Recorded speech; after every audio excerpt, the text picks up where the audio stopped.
El contenido y las imágenes de este programa se difunden con fines noticiosos y de interés público. Además, los comentarios, opiniones y expresiones de sus invitados son responsabilidad exclusiva de ellos y no representan ni deben interpretarse como la opinión de este canal. En Next, nuestros periodistas y presentadores mantienen un nivel de compromiso con su audiencia, de entretener e informar de manera objetiva y con responsabilidad.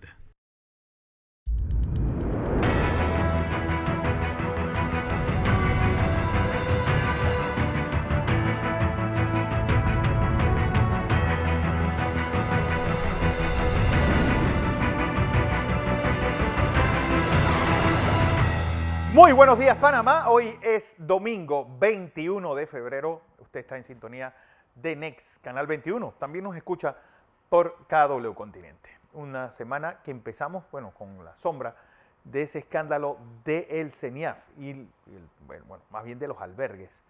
¿Qué estaba ocurriendo? ¿Va a haber realmente una investigación donde van a caer? Pues como prometió el presidente. No importa quién. Así esperamos todos. En una semana, pues estamos en la víspera del inicio del año escolar. Mañana deben volver los profesores a las aulas y, hubo protestas porque pues, en la comarca se quiere que este año lectivo sea presencial. Además, AEBE está liderando un grupo de profesores que pide una canasta básica educativa que incluya pues, el sistema de Internet. José Luis. Sí, Fernando, una semana también donde hoy estuviéramos celebrando, o los católicos estuvieran celebrando la peregrinación al Cristo Nazareno de Atalaya, puerta cerrada por primera vez en la Basílica Menor San Miguel Arcángel, ubicada en el distrito de Atalaya, en la provincia de Veraguas. Esto por los casos de coronavirus y también el confinamiento en el que estamos los fines de semana. Una semana también donde llegaron las vacunas, el segundo embarque, y donde ya ha iniciado la fase 1B. Es donde nuestros abuelitos están aplicándose esa vacuna importante en su primera dosis, además del resto del personal de salud. Y el escándalo de los albergues que no podemos dejar por fuera, donde ahora el Ministerio de Desarrollo Social se convierte en querellante cuando fueron los querellados. Pero hay que tener muy presente este tipo de protestas que están haciendo, porque algunas se quieren distorsionar, quieren buscar otros matices, que no es el fondo del problema, no es la raíz. Hay que sacar las banderas políticas, hay que sacar muchas organizaciones que quieren buscar un protagonismo. Aquí tenemos que buscar ese castigo hacia las personas que violaron los derechos de esos niños, de manera directa o indirecta, pero tienen que ser castigados. Y una cuestión, Fernando, que no viene de ahora, sino viene de hace algunos años atrás, como denunció la exdirectora del CENIAF, Idalia Martínez, que presuntamente la ex procuradora Kenia Isolda Porcel tenía conocimiento de estas denuncias que se habían hecho. ¿Y por qué no se investigó en esto como se investigaban otros casos? Es la duda y es la pregunta y la interrogante, Fernando, que se queda en el aire. ¿Por qué no se hacían? Y ahora estamos exigiendo esas no solamente esas eso, sino que es algo que viene denunciándose desde hace años. Sí. Alguien que ha estado presente, sobre todo en esta crisis, ha sido la activista de derechos humanos Lucy Córdoba. Lucy, buenos días, feliz domingo. Buenos días, Fernando. Lucy, primero vamos con una especie de declaración de principios. ¿Por qué llegan estos niños a estos albergues y cuál es el perfil de estos niños? Porque se ha hablado mucho de esta niñez, pero ¿quiénes son ahí? ¿Son albergues temporales? ¿Se mantienen como permanentes? ¿Cuál es la condición de estas 55 albergues que maneja indirectamente el CENIAF y el Ministerio de Desarrollo Social? Gracias, Fernando, por la pregunta. Como activista de derechos humanos y a favor de la infancia, he tenido la oportunidad de ser voluntaria en algunos de estos lugares. Para poder ver un problema, primero tenemos que entenderlo. Estos niños, niñas y adolescentes que llegan a estos hogares es porque han sido maltratados, abusados, han sido víctimas de violencia sexual. Existen también niños, niñas y adolescentes que son huérfanos, incluso niños migrantes que en un momento dado han quedado en vulnerabilidad y necesitan recibir una atención institucional. Importante aclarar que cada albergue tiene un perfil, me hago entender, o sea, en el caso de niños infantes, estamos hablando hasta cierta edad de 5 o 7 años, van a un hogar que acepta niños y así sucesivamente. Ok, pero ¿qué es lo que pasaba? ¿Cuál era la condición de estos hogares? ¿Qué fue lo que hizo que se diera ese campanazo de que algo no estaba ocurriendo de forma correcta? ¿Y cómo es el proceso de subvención a estos hogares? ¿Cómo se les paga? ¿Por qué sabes que es cada 2 años y no cada año? ¿Quién debe supervisar? Todas esas son incógnitas que ha dado esta crisis. Realmente es un conjunto de falencias que tiene el sistema. Uh-huh. Comenzando con el pago de los subsidios. Los pagos de subsidios por parte del MIDES no se hacen de manera puntual. Existen hogares que tienen que esperar 2, 3, 4 meses el subsidio, comenzando por esa parte. Segundo, lo que detonó, de acuerdo con las investigaciones que está haciendo la Asamblea, sí, se está hablando de un caso específico, que es el caso que estaba siendo atendido por la ONG Fundación Funchimpa. Quiero aclarar, y gracias por la oportunidad, Fernando, que este problema no parte desde el año 2019, desde el 2020. Este problema viene de hace años, se puede hablar desde el 2010. Pero aquí los que hacen un papel fundamental son los psicólogos y los trabajadores sociales. ¿Por qué? Porque son los únicos, en este caso, que tienen acceso a la información, hacen evaluaciones psicológicas a estos niños y niñas y adolescentes, y surge una pregunta: ¿los niños no hablaron o estos equipos interdisciplinarios nunca denunciaron? Nos hacemos esta pregunta. Entonces, aquí hay complicidad, hay un delito de omisión, y quiero aprovechar la oportunidad para dejar claro que este problema no es de ahora, ha sido de hace muchos años. Pero un problema tan evidente, ¿cómo es que no saltó la liebre antes? Bueno, porque se está hablando aquí vamos a pasar décimas al CENIAF. Es decir, porque aquí se está hablando. Aquí vamos a pasar al CENIAF y te explico por qué. Cada albergue es evaluado por el CENIAF. Ajá. Reciben puntuaciones y reciben evaluaciones. Me pregunto, como activista de la infancia, ¿cómo hicieron esas evaluaciones y no se dieron cuenta? Claro. Entonces, segunda pregunta. ¿Existe la necesidad urgente de reestructurar el sistema? ¿Quiénes son los que envían niños a estos albergues? El MIDES, CENIAF, juzgados y, en este caso, el Ministerio Público. Entonces, es contradictorio que cuando ellos reciben una denuncia y reciben un niño, vamos a tomar como, por ejemplo, un niño en abandono, ellos tienen que tener ese niño y llevarlo a un albergue. Entonces, este albergue tiene que tener la idoneidad. Es increíble que hasta ahora ellos mismos, ¿verdad?, de este conjunto de instituciones, hayan llevado niños a hogares que no tengan la idoneidad. Entonces, hablamos de reestructurar el sistema, y este es un conjunto de falencias de varias instituciones gubernamentales. Uh-huh. Lucy, le saluda José Luis Ríos, porque ¿cómo un albergue o cuántos albergues conocen ustedes que atiendan a menores de edad, que atiendan a ancianos, incluso a personas con problemas de drogadicción en el país? Esos tres principales temas, ¿hay albergues que lo están cubriendo? ¿Y cómo pueden hacerle si estamos viendo todo lo que está ocurriendo con los niños que han hecho esta denuncia? En verdad, licenciado Fernando, no tengo pruebas de que existan al momento estos hogares.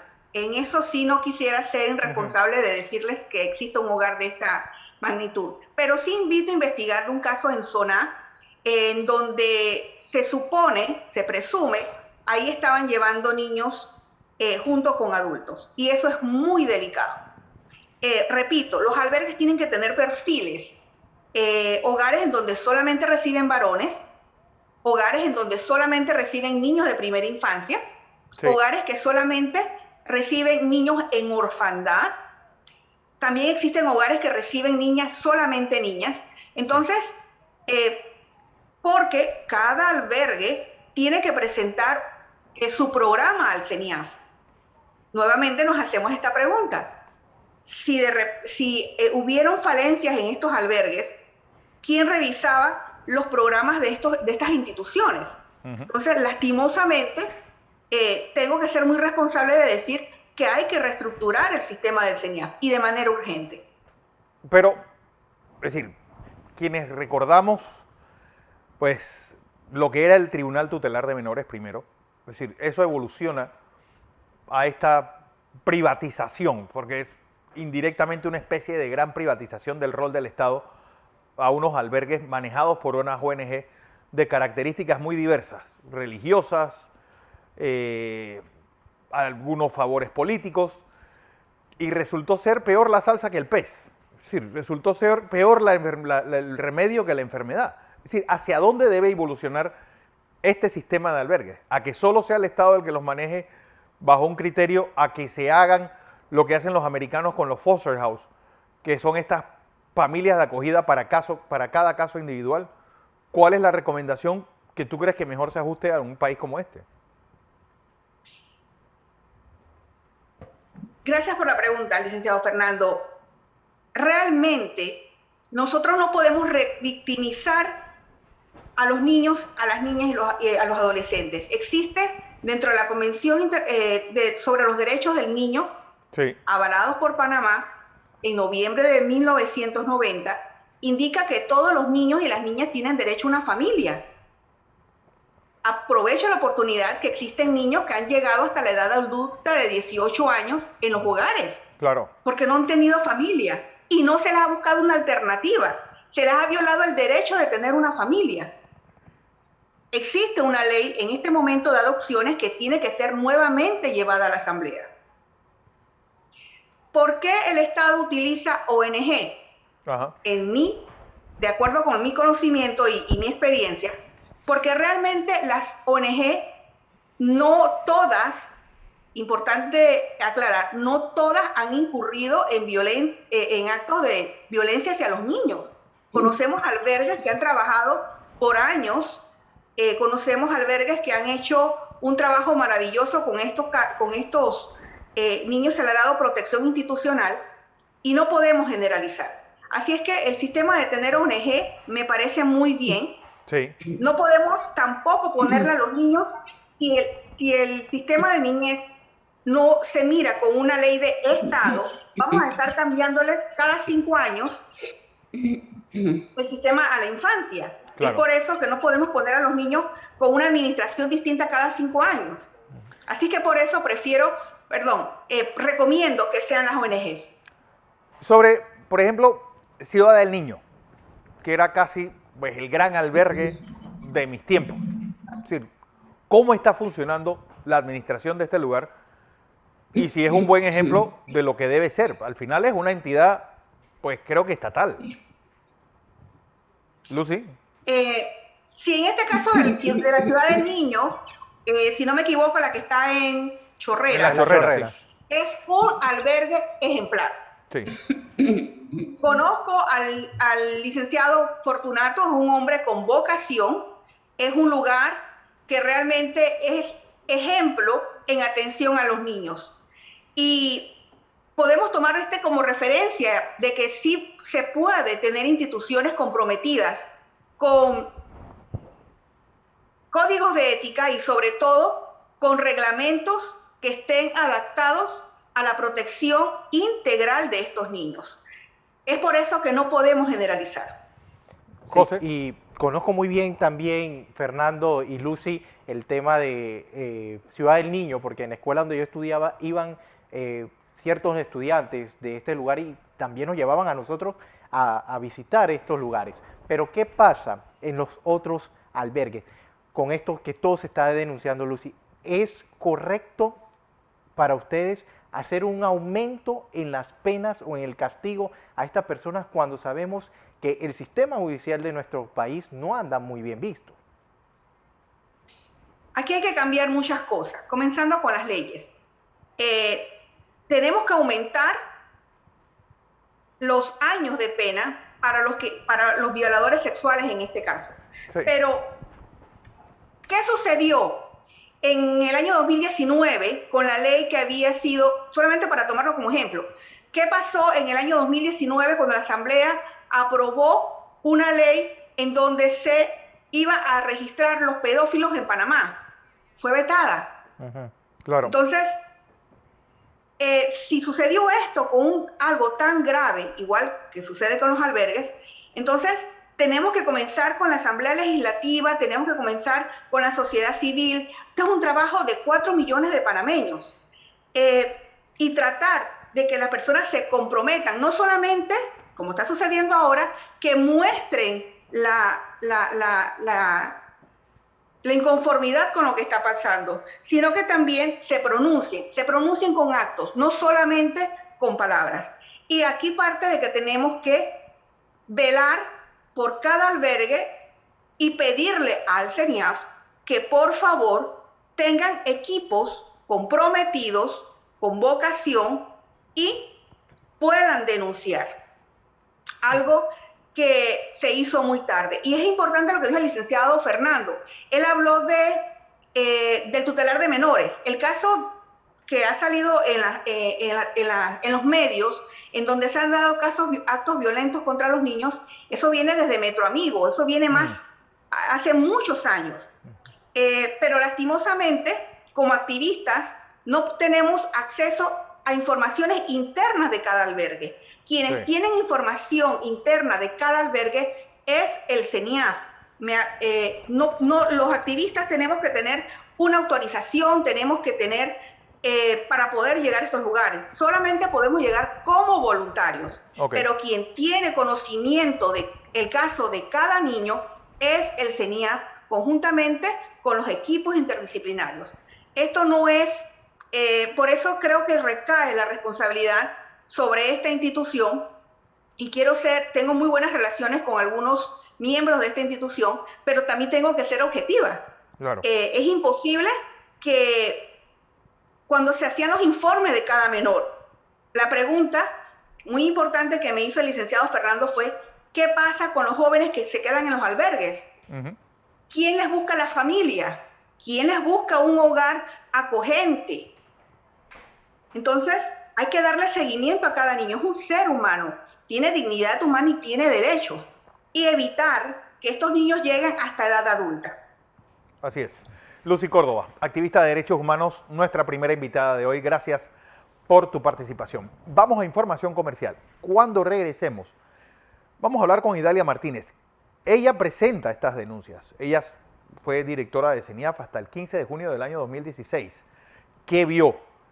¿Por qué Kenia Porcel no tocó estas denuncias tan serias que hoy están haciendo implosión dentro del CENIAF y dentro del MIDES? Después del cambio.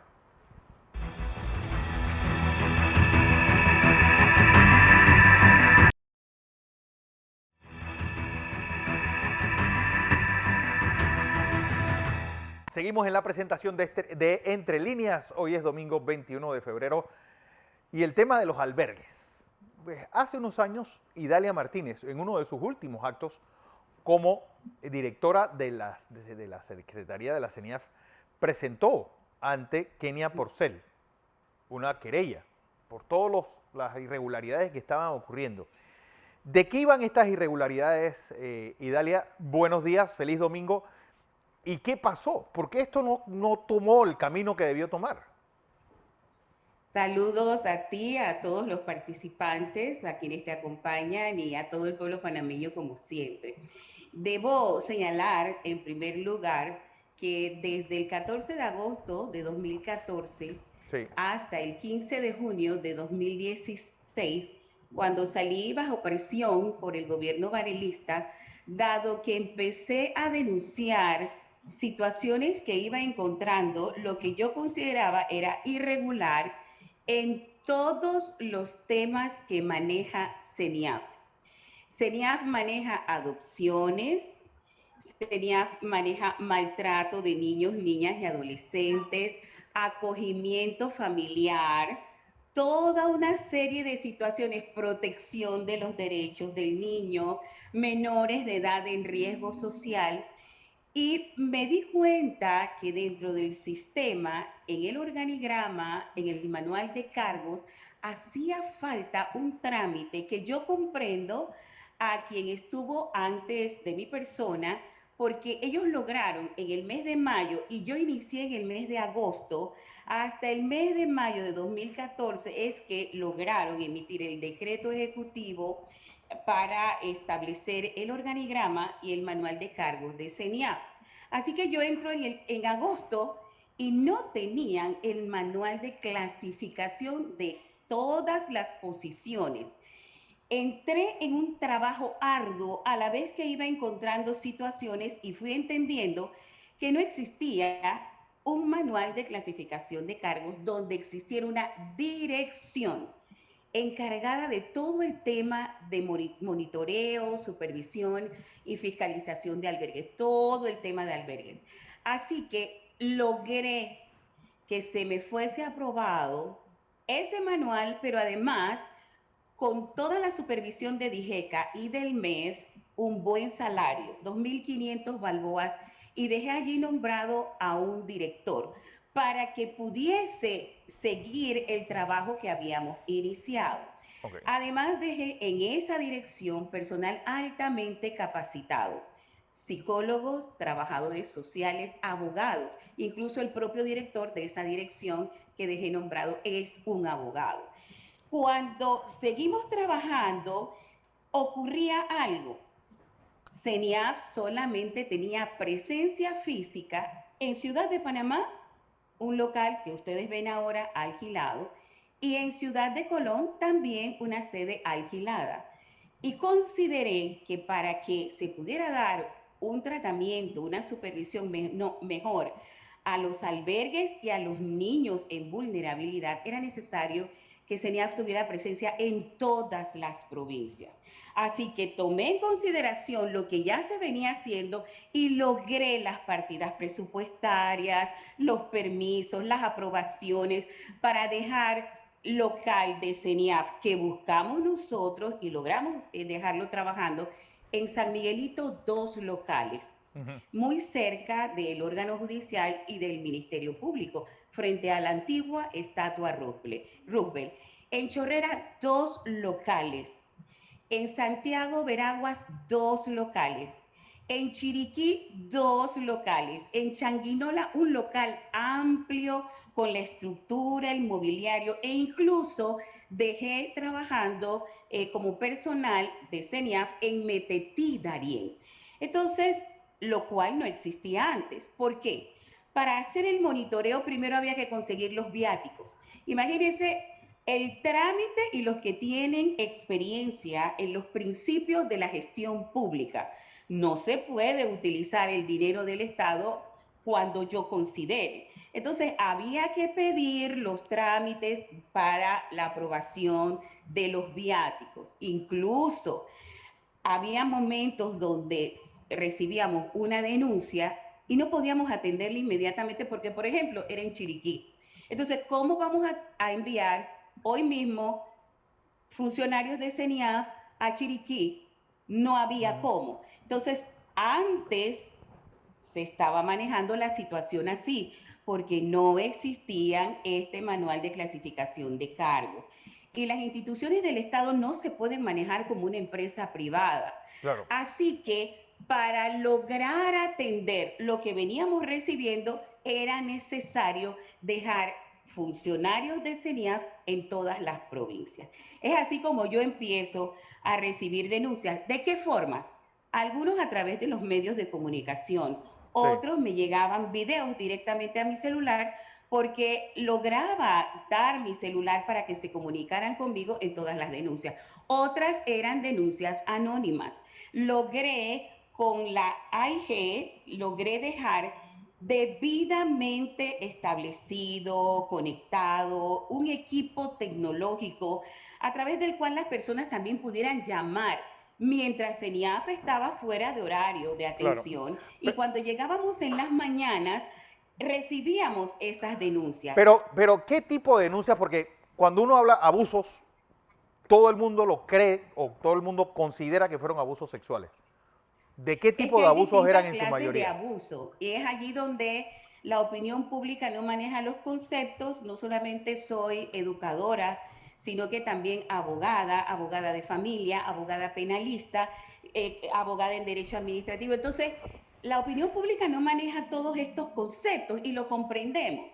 Había todo tipo de denuncia. Algunas, debo señalar, que también al parecer eran falsas, pero a través de este sistema tratábamos de canalizar todo para inmediatamente que el Ministerio Público recibiera esas denuncias. Yo no solamente me presenté una vez al Ministerio Público, me presenté varias veces y tenía encargado también personal, porque yo individualmente no podía ir todos los días, yo tenía otras funciones. Pero, es decir, Eso fue lo que hicimos. Yo tengo que decir, un cúmulo, una gran cantidad de denuncias de todo tipo. Lamentablemente, Fernando, Guillermo y pueblo panameño, ustedes saben que yo solamente estuve allí 1 año y 10 meses. Todas las denuncias, incluso hasta unas horas antes de yo salir de allí, las denuncias que se estaban recibiendo, fui personalmente a entregarlas también al Ministerio Público. ¿Qué ha pasado con esas denuncias?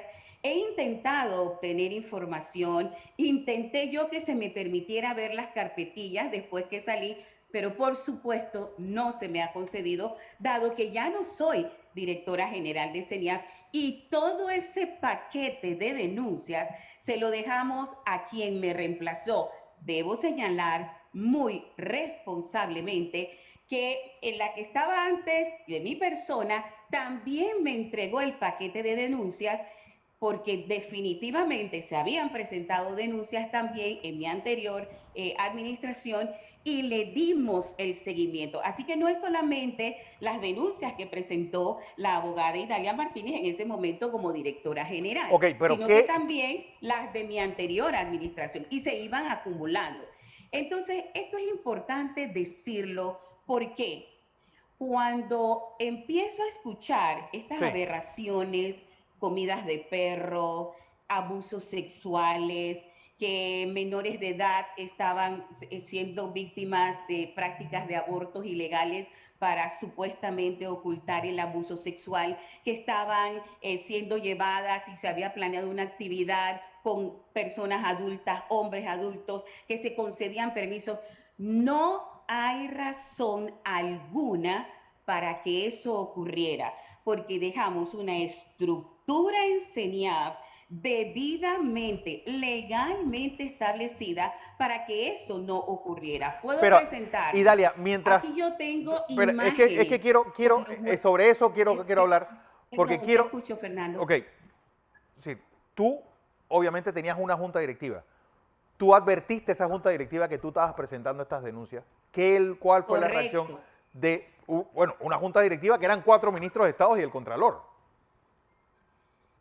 Mira, lo más lamentable de todo esto es que cuando ellos recibían las denuncias, no solo de forma verbal y por escrito, de mi persona como directora general, presenté, porque no los querían admitir, no los querían escuchar, presenté a varias personas que frente a la junta directiva, recuerden, no los querían escuchar, frente a la junta directiva manifestaron que se les había ofrecido una misma niña a esas 2 familias y ahora se habían dado cuenta que la niña legalmente estaba siendo dada en adopción y ellos ahora querían a esa niña porque se les había ofrecido en un albergue.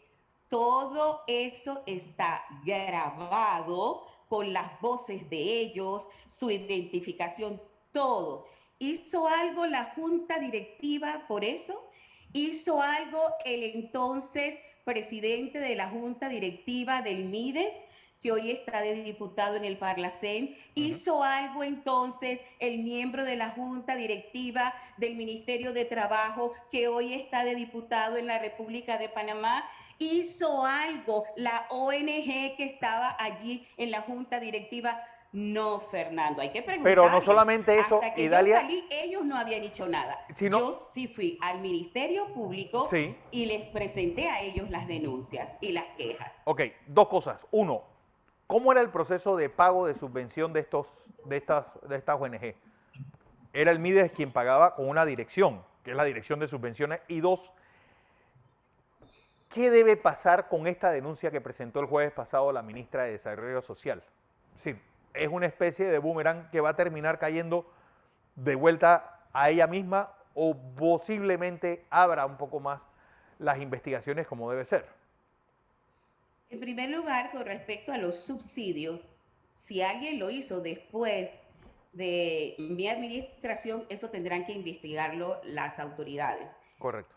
CENIAF, por ley, no puede dar subsidio a ningún albergue, en primer lugar. Quien por ley otorga, concede los subsidios a las ONG o a los albergues es la Dirección de Subsidios del MIDES. Quiere decir que si hay denuncias de que a ONGs o a albergues se les otorgó subsidios, según salen las informaciones, de forma ilegal porque no contaban con los requisitos para ellos, tendrá que ser la entonces directora de subsidios del MIDES y el ministro del MIDES quienes tengan que enfrentar los cuestionamientos si ellos hubiesen hecho esto, porque reitero, durante mi administración, porque sería totalmente ilegal.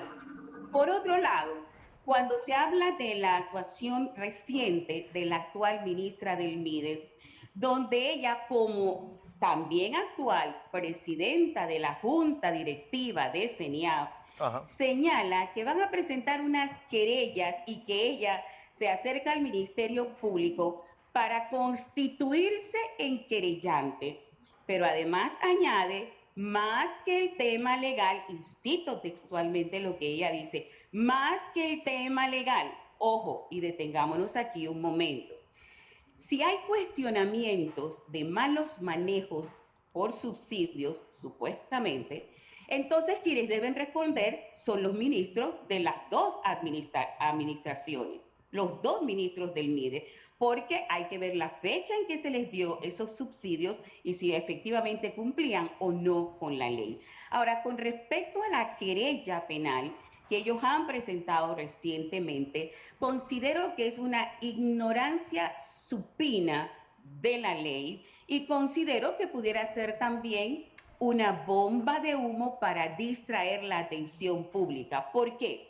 Porque la Constitución Política de la República de Panamá establece en el artículo 32 que toda persona que vaya a ser juzgada deberá hacerse no solo ante la autoridad competente, sino también conforme los trámites legales. Panamá en la actualidad, al haber reformado el sistema penal acusatorio, que es el que actualmente está vigente, dejó atrás el sistema inquisitivo.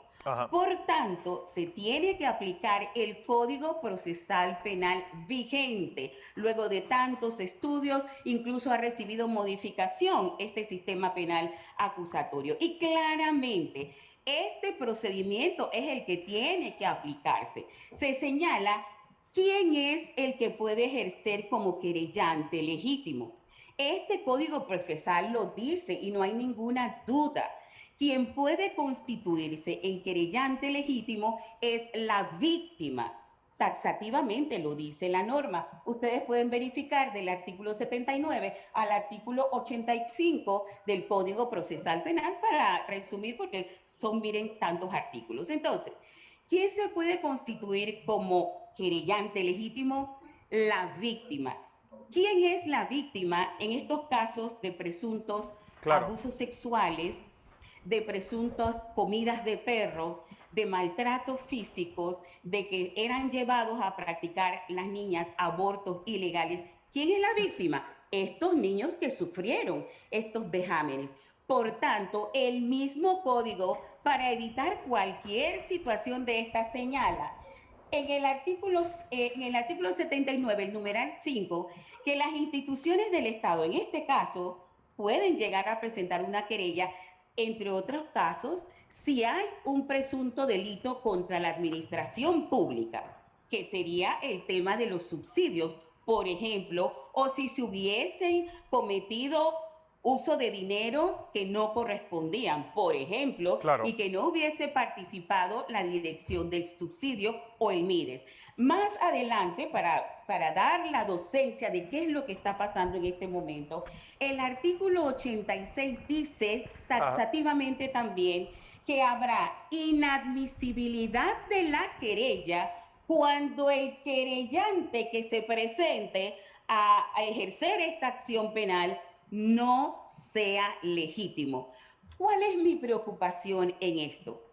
Que si se está violentando de antemano el procedimiento solo de quien puede ejercer, en este caso la presentación de una querella penal al constituirse querellante legítimo, puede afectar el proceso.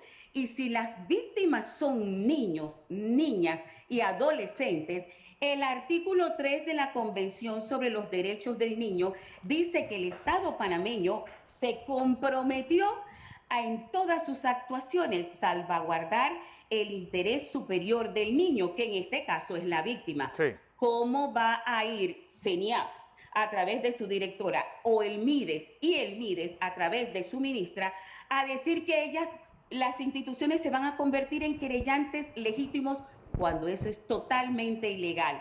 Mi gran temor es que si así fuese admitido, lo cual sería el Estado panameño exponerse y estos servidores públicos a querellas penales por abuso de autoridad e infracción de los deberes de los servidores públicos y que no están cumpliendo con sus funciones. Así es. Entonces, el Estado panameño se aboca a demandas internacionales por violación del debido proceso. ¿Ustedes creen que si una de estas personas demandas internacionales supuestamente responsables se les inicia un proceso violentando el debido proceso y valga la redundancia, o se les inicia investigaciones, ellos van a ir ante juez de garantías y se puede echar totalmente a perder un proceso para hacerle justicia a los niños? Pero, bueno, UNICEF el jueves en la tarde manda un comunicado un poco avalando lo que está haciendo el gobierno. Es decir, es un tema tan complicado, con aristas tan profundas y sobre todo yo creo que esto va a dar para mucho. Así que, Idalia, gracias por esta explicación. Como siempre, pues te agradezco tu participación, José Luis. Sí, es un tema, Fernando, que va a dar para muchos más y todo porque vemos cómo van cambiando las cosas y quiénes son realmente los responsables, pero a la final, ¿qué va a pasar? ¿Habrá castigo? ¿Realmente se aprovechará esto la clase política también para hacer su politiquería? Sí. Que es lo que no se quiere. Que Un show. Es un show, que no queremos show. Porque queremos también ya hay castigo. que decir, yo creo que la indignación es realmente sincera. Sí. Pero llegar a esos hechos violentos que se hicieron contra la sede de CENIAF esta semana, yo creo que demerita mucho la Sí, protesta. es que y el una origen de cosa la es protesta. protestar y Porque todo el otra mundo cosa está es hablando de vandalizar. lo que pasó en la protesta y no de lo que de se lo estaba que protestando. realmente es el problema y nos estamos yendo solamente, Fernando, hacia los niños. Tenemos que pelarle el ojo también a los asilos. A los asilos, así es. Vamos a información comercial. Cuando regresemos, la parte internacional, después del cambio.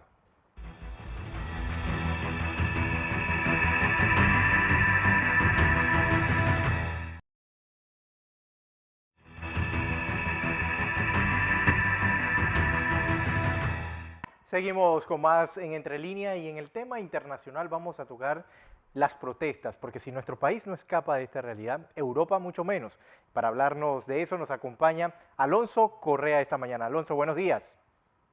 Buenos días, José Luis, y feliz domingo a todos. Pues lo dijimos el domingo pasado, hablé acerca de esto y lo discutimos la semana pasada, y esta semana parece que lo que dijimos se convirtió en realidad. Madrid, Barcelona están vueltas campos de guerra por las protestas de la encarcelación de un rapero por injurias a la corona. En Alemania se están dando envíos de cartas bomba, ya van 3 envíos y hay 3 muertos del último ataque que fue este miércoles. ¿Qué está sucediendo en Europa? ¿Qué está pasando? Pues es la presión de esta pandemia, la presión de los negocios cerrados, la presión del desempleo y la presión de la incapacidad que han tenido gran parte de los gobiernos europeos en controlar este desastroso suceso que es COVID-19, pandemia global. Se está vertiendo y se están viendo los efectos de eso en las calles. Madrid, por ejemplo, un rapero, un músico, entra en la cárcel en Barcelona luego de agredir a una testigo, luego de faltar a su propio juicio, luego de varios procesos en que se les ha estado investigando, entra en la cárcel y llegan de la mano con las elecciones catalanas y la derrota de los independentistas, la mayoría independentista en el Parlamento catalán, llegan las protestas, llega el golpe entre la ciudadanía y los Mossos de Escuadra, los policías catalanes. Y de esta protesta catalana se vierte una ola de violencia y de agresiones y de saqueos en la capital de Madrid, porque el pueblo ya no está viendo ninguna otra forma de mostrar su descontento tanto con la política que se está utilizando ahora mismo en este país, España, con el COVID, con las vacunaciones que todavía no se han empezado, se están creando grupos y no se tiene una línea clara. El pueblo simplemente quiere salir y se están buscando todas las excusas posibles para poder salir y combatir a la policía. ¿Y qué es lo que hacen los políticos del gobierno, grupos parlamentarios del gobierno? Alentar a más violencia, alentar a más protestas y alentar a más agresiones contra la policía. Están cavando su propia tumba y no se están dando cuenta de que dentro de poco esas protestas van a ir dirigidas, dentro de poco y dentro de muy poco, porque ya se está viendo el desastroso manejo de este gobierno del PSOE. Se van a dirigir dentro de poco al Congreso de los Diputados y atacar a políticos. Y es un punto muy álgido en la democracia española que tanto costó en alcanzar, pues que se vaya desbaratando desde dentro, por culpa de un par de patéticos que llegaron al poder y que ahora están tratando de romper todo lo que se ha construido desde que llegó Adolfo Suárez a la presidencia. Pero para eso comentamos más con José Luis y Guillermo. Regresamos contigo. Así es, Alonso, y vamos a darle la bienvenida a Guillermo Ruiz, que está con nosotros esta mañana también para tocar el tema internacional, porque nos trae, Guillermo, Alonso nos trae este tema de las protestas que se están registrando en Europa. Nosotros estamos viviendo prácticamente la misma situación y que se están aprovechando algunos escándalos también para las personas salir e incluso cometer hasta vandalismo. Bueno, buen día José Luis, buen día Alonso, buen día Fernando, y a todos los que nos ven a esta hora de la mañana. Mira, la consecuencia de esta pandemia, la positiva va a ser pues cómo se ha adelantado un poco los tiempos. En cuanto a temas sobre todo tecnológicos, vamos a ver que muchas cosas van a mejorar nuestra vida, pero también vamos a ver sobre todo en el esquema político un cambio importante que ya se venía fraguando y era la crisis de la democracia, que fue precedida por la crisis de las ideologías. Las ideologías nunca murieron, lo que pasa es que se transformaron y la gente no lo supo ver. En este momento ya eso de la izquierda y de la derecha desapareció. Quizás hasta lo del comunismo y el conservadurismo en este momento un poco extemporáneo. Lo que ha estado pasando es una transformación acelerada. Somos testigos de excepción en un escenario que puede ser como una película de cómo cambia el mundo, cómo se transforma en lo que va a ser en el próximo siglo. Ahora mismo, pues, hemos visto cómo se ha consolidado, por ejemplo, en Estados Unidos, Donald Trump con el Partido Republicano y la izquierdización acelerada del Partido Demócrata. Y lo mismo está pasando en Europa. Bueno, estos hechos que estamos viendo en países como España, como en Países Bajos, en Bélgica, en Alemania, no son más que eso, los embriones de lo que viene. Una atomización en las antípodas del radicalismo, tanto de izquierda como de derecha. La izquierda ha sido más efectiva en lograr los objetivos. ¿Por qué? Porque lo primero que hizo la caída del muro de Berlín fue atrincherarse en las universidades, atrincherarse en los medios de comunicación. Y ahí incubaron no solamente el pensamiento, sino también el recurso humano, que hoy vemos muchos ex profesores, por ejemplo, Pablo Iglesias, un comunista trasnochado de la última década, un verdadero chavista a carta cabal, es el vicepresidente del gobierno español. Y no tiene ningún problema en acelerar protestas contra quienes se le opongan. Y eso genera una reacción en contra, claro, que ha ido incluso a su casa. Bueno, y lo mismo está pasando en todo el continente. ¿Y cuál es la reacción contraria? Pues precisamente tratar de cooptar la mayor cantidad de gobiernos posibles.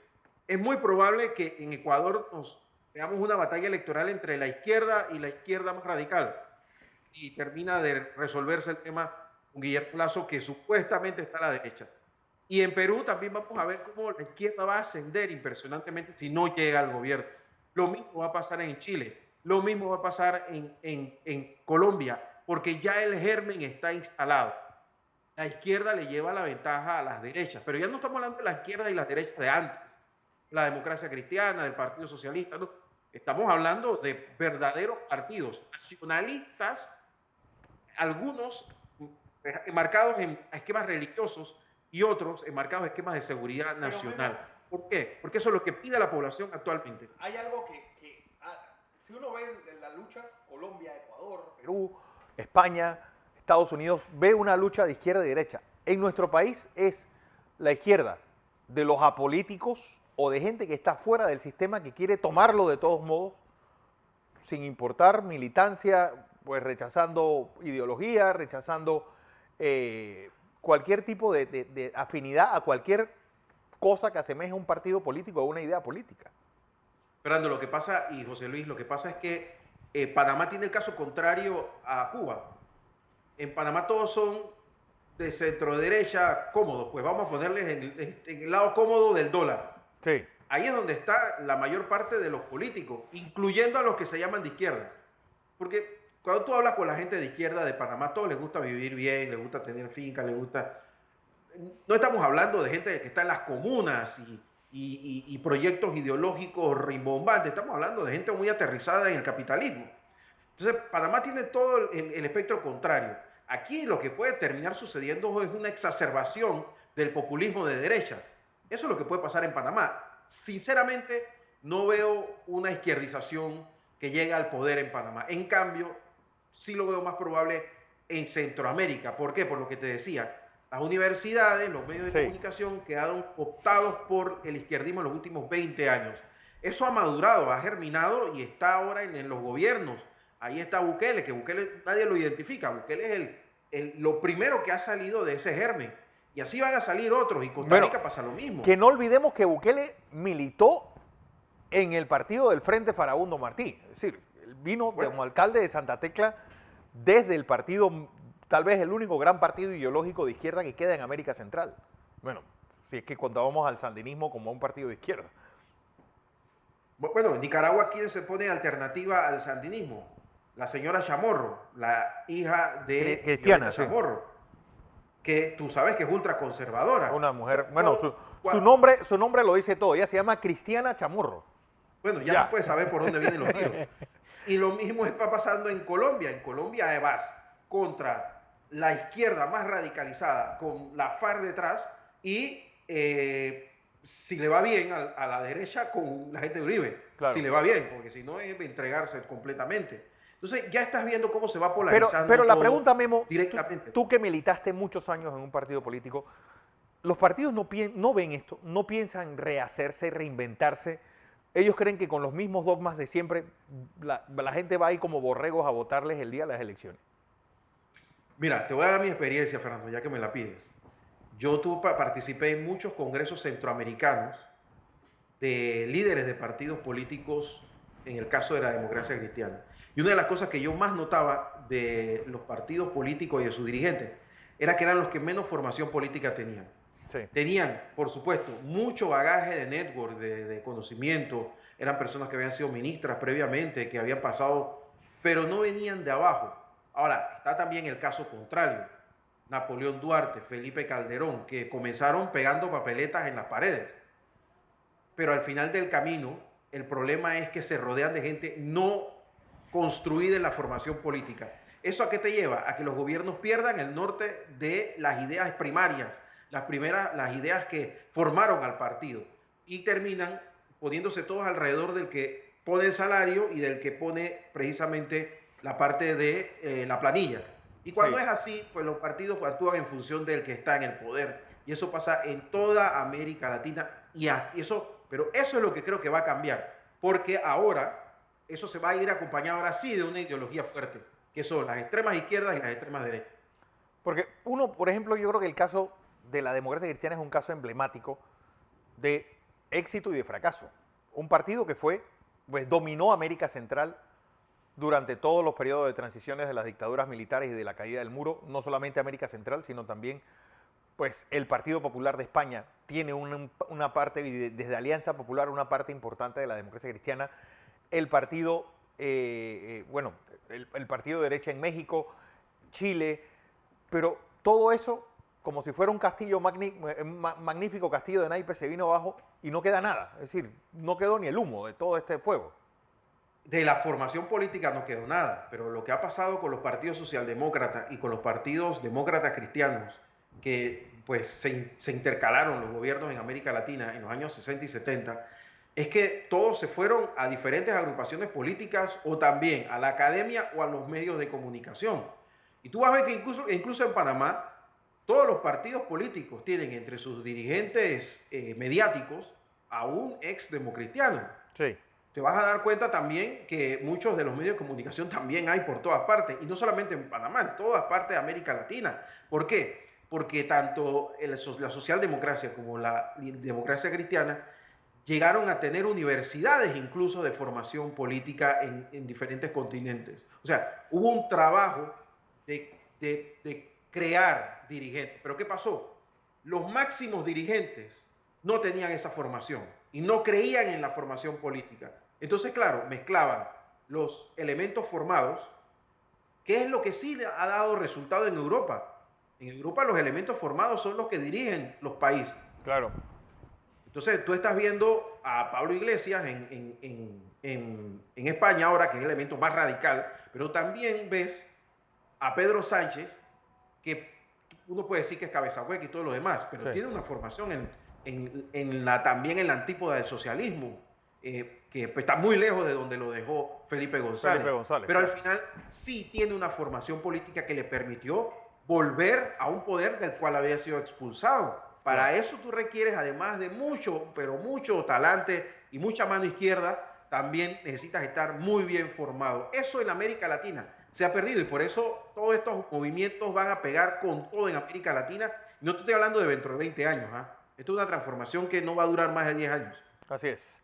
Guillermo Ruiz, como siempre, agradeciéndote esa participación. José, ¿qué nos espera esta semana? Bien, mañana inicia el proceso ya prácticamente de clases, donde los docentes hacen la semana de preparación, a ver cómo va con este inicio del año escolar, donde el primer trimestre será a distancia, a ver cómo va el comportamiento epidemiológico, qué nos van a decir las autoridades de salud este martes, y también cómo siguen ese proceso de vacunación, cuándo podrían estar llegando los próximos cargamentos con las dosis de la vacuna contra el coronavirus, y al ver cómo continúa esta semana el tema de los albergues en nuestro país. Así es. Bueno, agradeciéndoles a todos su audiencia, deseándoles también un feliz domingo. Recuerden, estamos en cuarentena total en las provincias de Panamá, Panamá Oeste, Herrera, Los Santos, Veraguas y Coclé. A todos gracias por su audiencia. Recuerden, este programa se retransmite por KW Continente. Gracias y nos vemos mañana, 6 en punto de la mañana, en la edición matutina de Next Noticias. Hasta mañana.